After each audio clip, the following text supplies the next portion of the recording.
All right, we're here today with the lovely Lee Trew. Thank you for joining me today.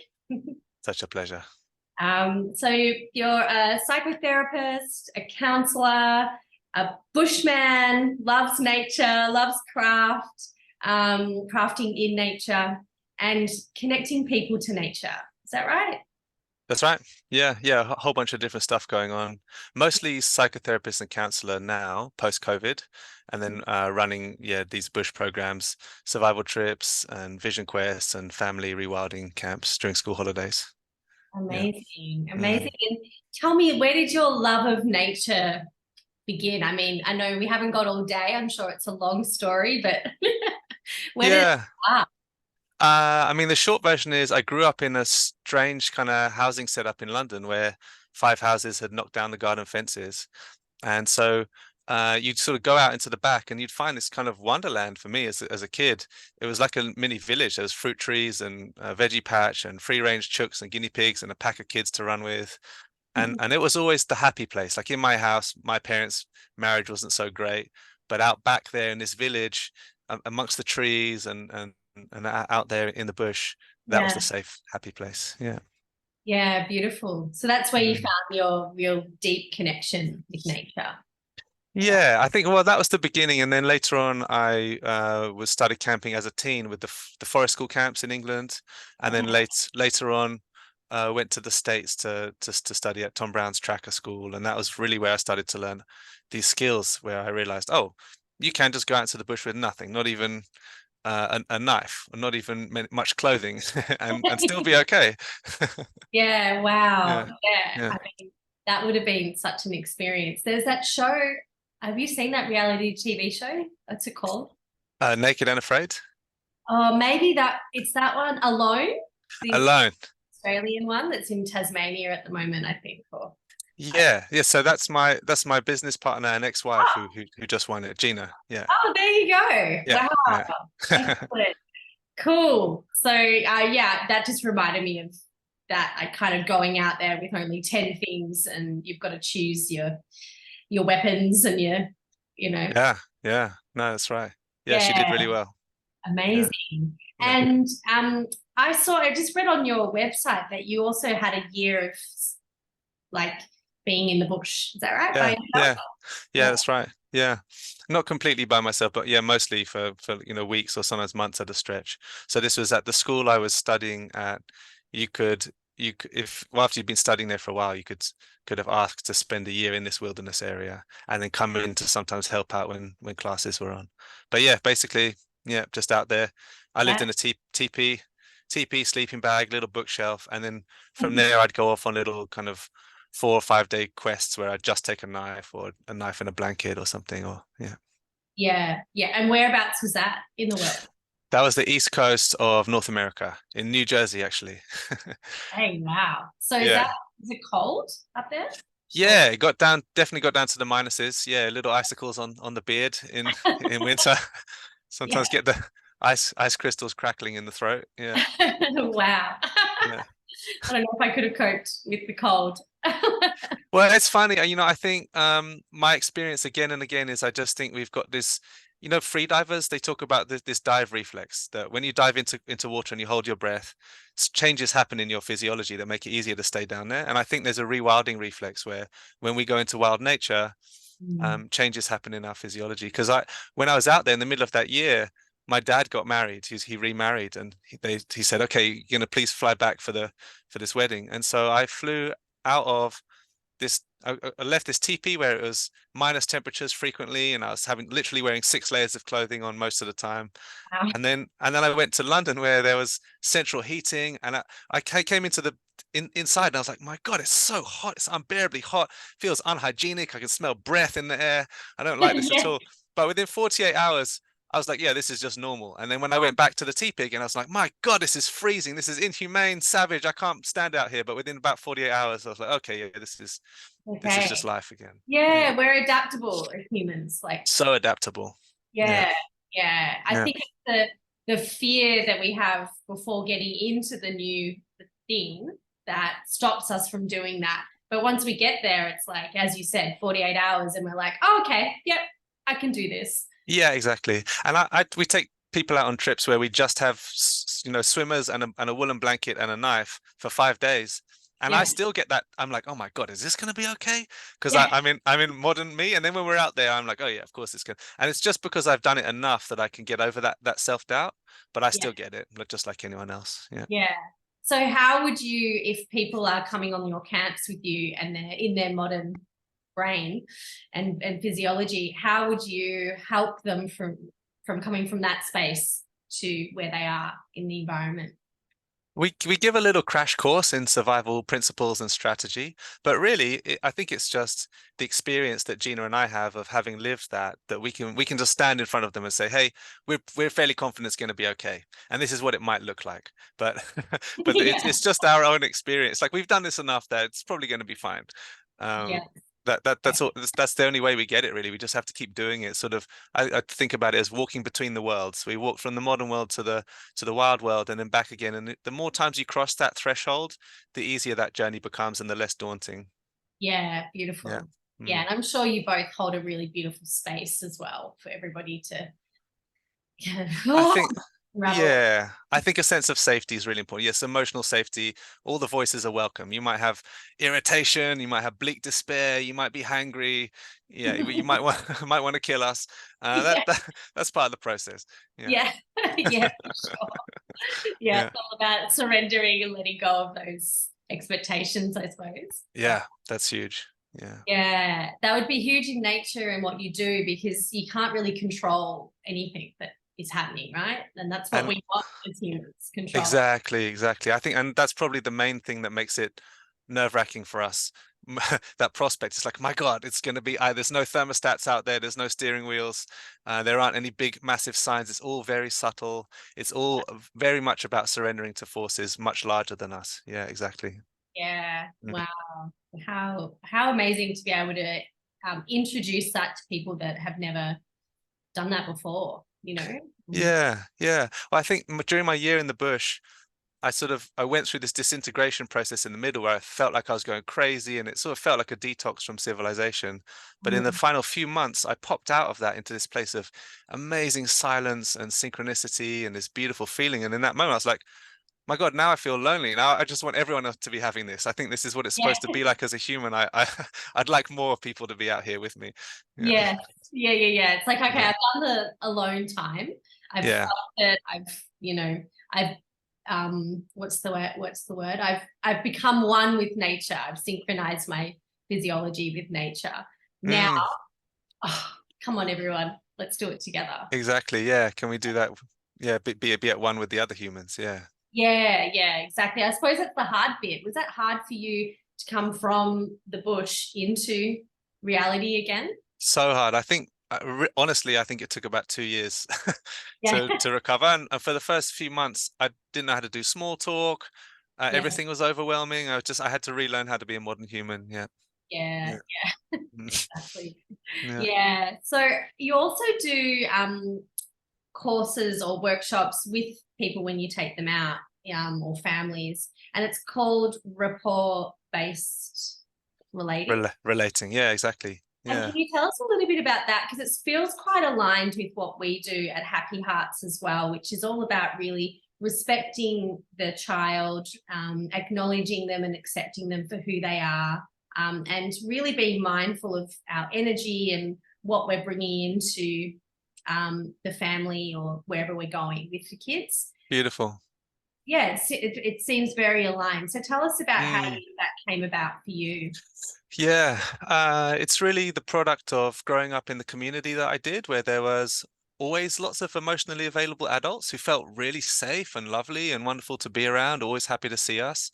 And then later on in the forest school camps, going from kind of inner city high school where if you held the wrong person's eye for too long, you might have to fight them or get beaten up. But then finding myself in the forest school camps with all of these amazing, wonderful adults who were again, like you say, there's this sort of this feeling of appreciating me as an individual. There was this sort of acceptance of an appreciation of diversity, assumption of goodwill, Mm, a very different feeling. And I remember that this feeling, I was like, God, this feels so different.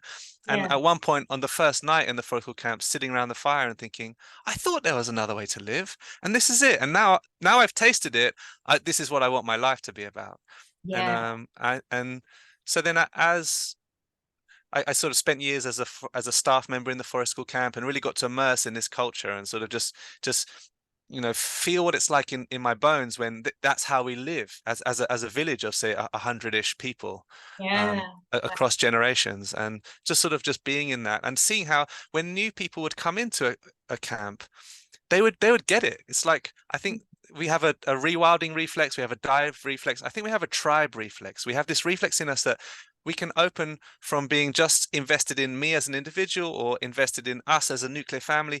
We actually have the capacity to open and say, hey, how about we spread this circle of care and compassion wider and say we're invested in us, and there's this larger circle of us.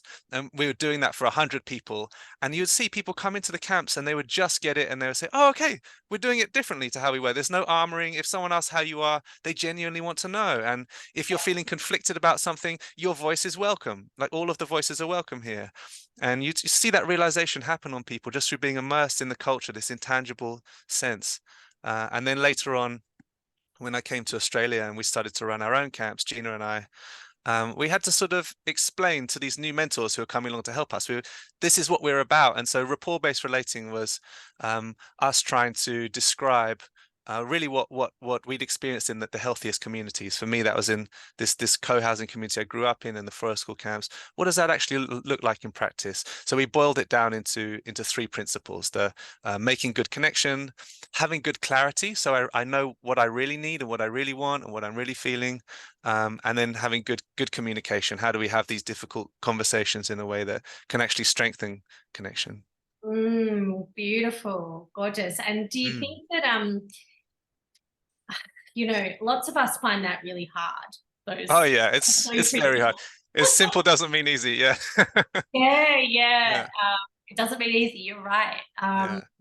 And are there moments of people just going, oh, I just can't do this, or Absolutely. Yeah, yeah. And I mean, and that's what I think we all bump into. Hey, all of us who are invested in this more beautiful world that our hearts know is possible. We Mm, set out with the best of intentions and we get inspired, and then boom, we slam into our conditioning and the stresses of modern life and the reality that this isn't the culture that we're living in right now. And we didn't really grow up in that culture. So we're reaching for something that we don't really, some of us might not even know very well. We just have a sense there's some beautiful kernel inside of us that yeah, is waiting to be awakened, or waiting for the opportunity to kind of blossom fully. Um, so yeah, a lot of the time with parents or the people I'm working with, they'll say, okay, this is great, I love it. What happens when I'm triggered or I'm stressed or it feels like these kids are just stamping up and down on my last nerve? Then how do we do this when we're triggered? And so yeah, my response is, I think it's the best question. My response is, um, I think that's a bit like asking, how do I drive safely when I've already skidded on black ice and I'm about to hit a tree?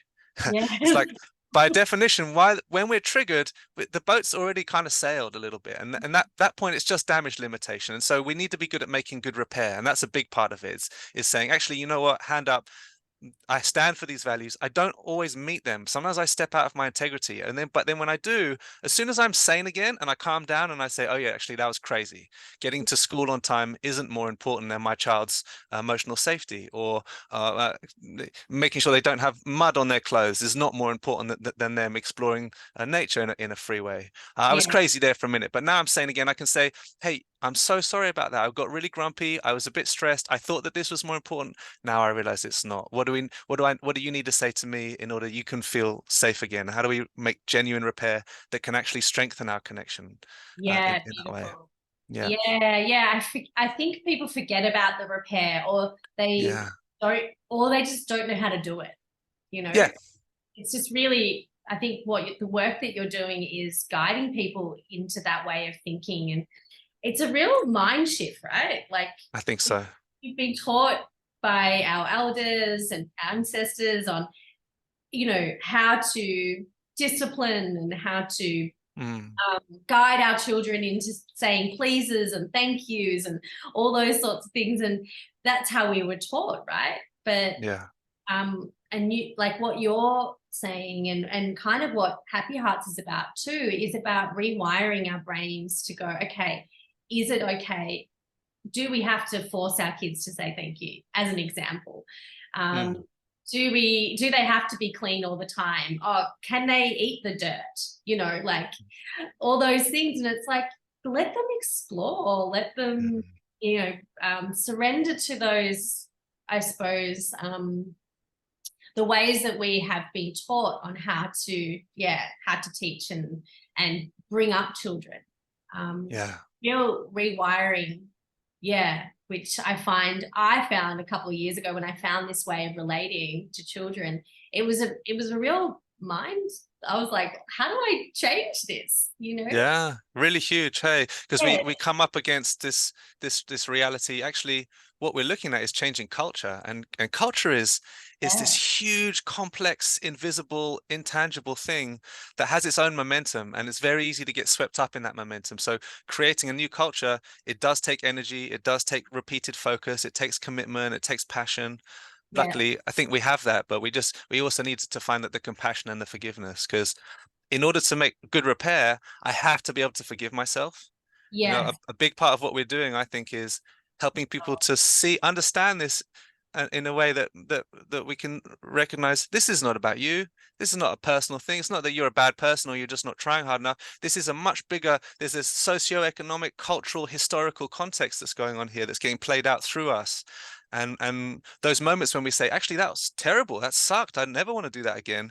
This is cultural repair in action. That's the moment when we're saying, actually, I want to make a stand for a different way of doing things, and that's going to take some time and some some yeah, generosity on my part. If I can't forgive myself, it's always the apology and the repair is always going to be a little bit. It's going to be like, well, sorry I said that, but you were being outrageous, or I'm yeah. kind of sorry, but you also need to stop being such a little Yeah, yeah. XYZ. Yes, yeah, exactly. Yeah, you're so right. Like, I think we can be really hard on ourselves as well. And coming Mm. back to that, going, okay, it's okay. I probably shouldn't have said it that way. I'm all right. I've learned from that. Now come in with the repair, you know? Yeah, Yeah, exactly.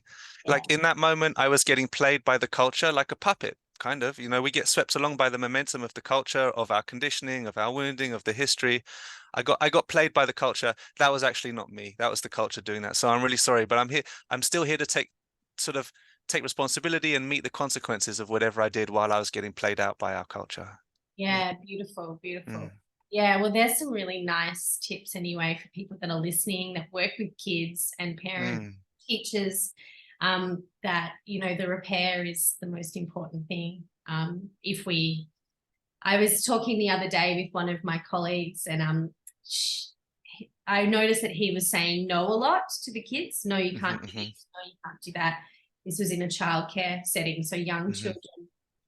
And I said to him, I'm like, oh, you've said no a few times today, to this particular little boy. I said, oh, he's probably not really responding to that. I'm like, you know, what we have to do is come in with the repair and come in and say, oh, look, I'm sorry. Let's try and fix this problem. Or, you know, I shouldn't have said it that way. Let's fix mhm, this problem in a different way. mhm, mhm. Um, Beautiful. and that's the same as relating to anyone in your life, right? Your mum, your dad, your Yeah, everyone.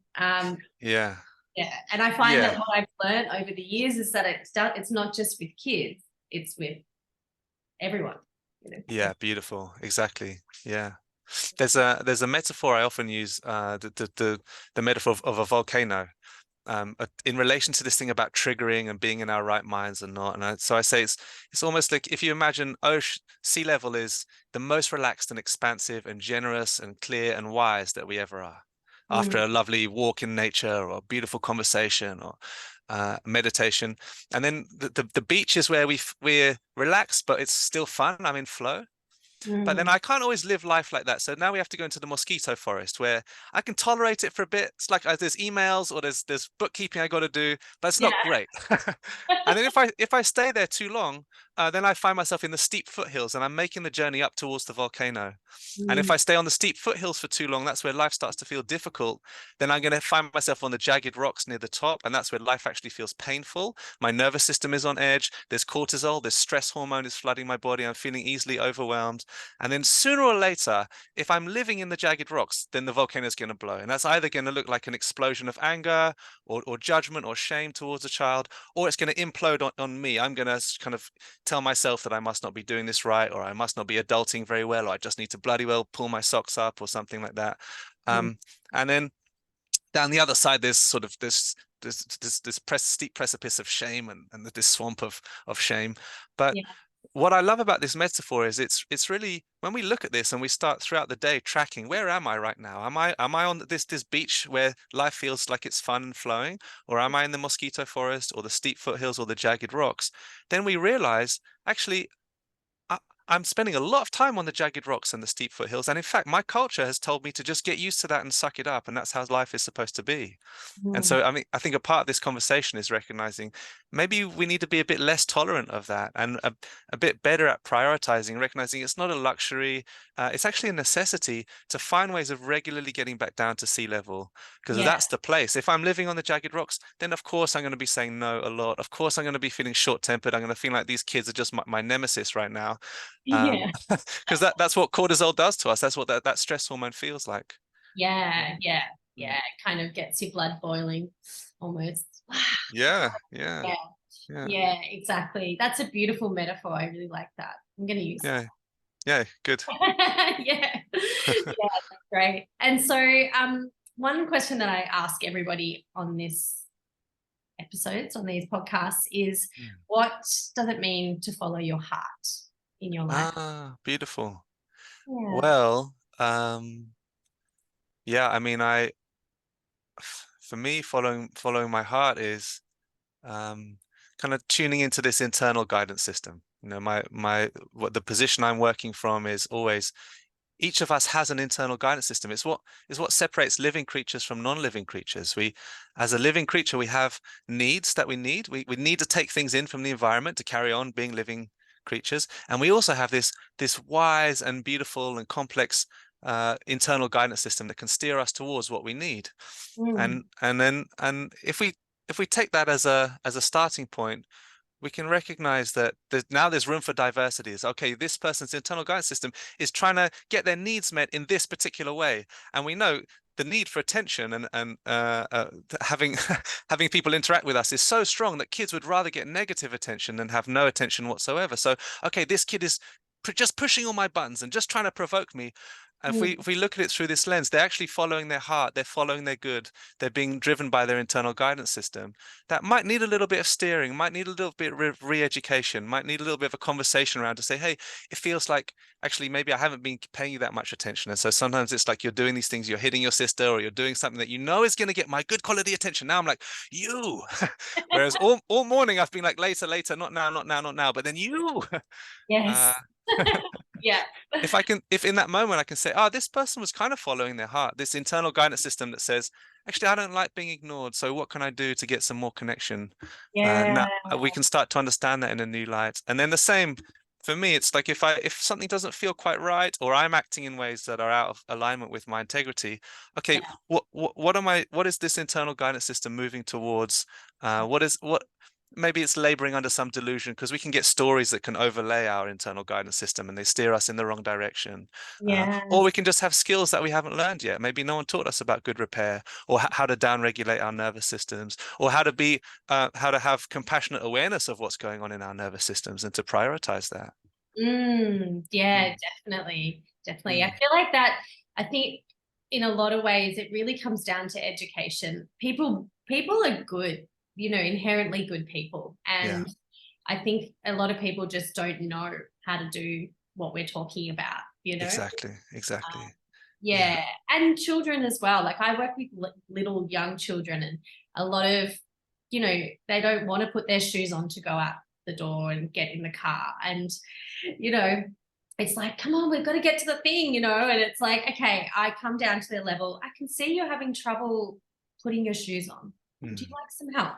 You know, mm, coming to it anything with our hearts and coming down from the stress levels, as you say, the jagged rocks and coming back down to here. That's what I got from that metaphor. Even like calmness is the heart, and coming to any situation with that energy and that compassion, I suppose. Beautiful. Yeah, Right. exactly. Exactly. And Lovely. it sounds like from your journey and then what you're continuing doing is that you are, you are listening to your own internal heart and your own internal voice, intuition, whatever you want to call it, to keep doing what you're doing. Is that right? I'm doing my best. That's definitely the intention. Yeah. I think it's like once you taste that, hey, and that you know what that feels like, it becomes it's hard to tolerate anything else. Hey, it becomes really compelling. Yeah. Yeah, Yeah. exactly. You've just got to do it. It's like, oh, I got Yeah. to do this. Yeah. Yeah. That's Yeah. right.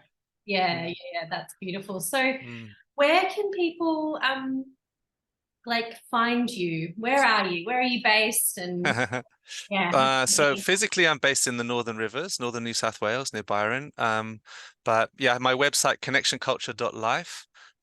If people are interested in finding out more about the counseling and the psychotherapy, this year I'm training a team of a group of 30 people to become psychotherapists. Oh wow. And the next course, the next intake is going to be the year after next. So that's going to be end of 2024 for the 2025 group. Yeah. Um, And do people have to be, sorry to interrupt, do people have to be do they have to have studied psychotherapy? No, that's for anyone. Yeah. Anyone. And yeah, it's a lot of people who are in kind of professions where they're already kind of using those skills, finding themselves in the role of accidental counselor. We've got lots of teachers, mentors, carers, body workers, yoga teachers, and things like that, and people who just want to sort of add to their skill set. But yeah, no previous experience necessary. So connectionculture.life is the website for that, connectionculture.life. And then for the family camps is bluegumbushcraft.com.au.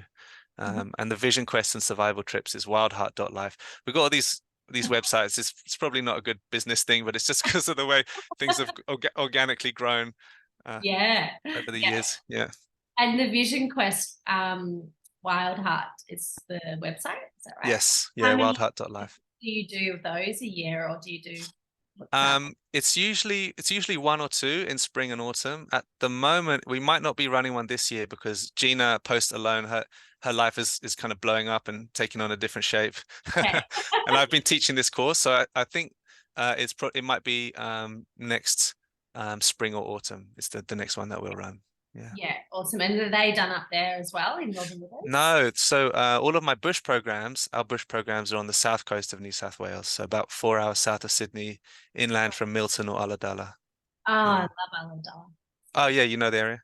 Yeah. I love the South Coast. Yeah, me too. Yeah, it's where I really feel at home as well. Yeah. Yeah.